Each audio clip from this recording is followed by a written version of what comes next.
Islamic university of science and technology نے Peoples environmental council کے تعاون سے اپنے ہفتے بھر کے پروگرام کے ایک حصے کے طور پر ایک پینٹنگ مقابلے کا انعقاد کیا، جس کا مقصد ماحولیاتی آلودگی کے بارے میں آگاہی پیدا کرنا تھا اور جس میں اوزون کی کمی پر خصوصی توجہ دی گئی۔ اس تقریب میں پلوامہ، سری نگر اور کولگام کے مختلف اسکولوں کے 100 سے زائد طلبہ نے حصہ لیا۔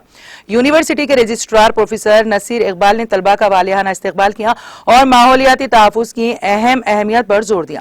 اس دوران ڈین آف اسٹوڈنٹس ڈاکٹر آصفہ بابا نے بھی ادارے کے مختلف اقدامات کے بارے میں بتایا۔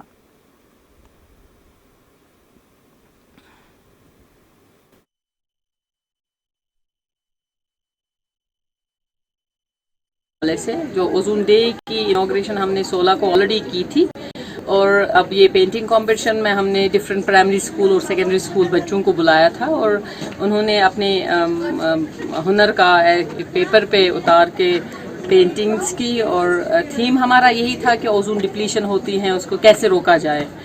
اور اس کے بعد ہمارا جو ہے پینل ڈسکشن بھی رہے گا اس کے بعد، جس میں ان بچوں کو کیش پرائزز سے نوازا جائے گا۔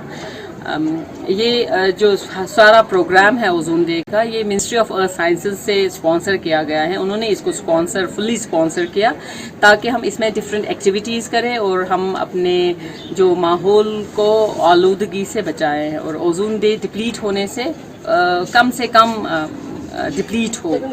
بچے جو چھوٹے ہیں ڈفرینٹ اسکول سے آئے ہیں، ان کو یہ ایک تاثر ملتا ہے کہ اگر وہ بھی پڑھیں گے، آگے جائیں گے، کل اسی یونیورسٹی میں وہ بھی آئیں گے، نمبر 1۔ نمبر 2 کہ ان کا ایک سائنٹیفک ٹیمپر آج سے ہی بلڈ کرنا، دیٹس ویری امپورٹنٹ۔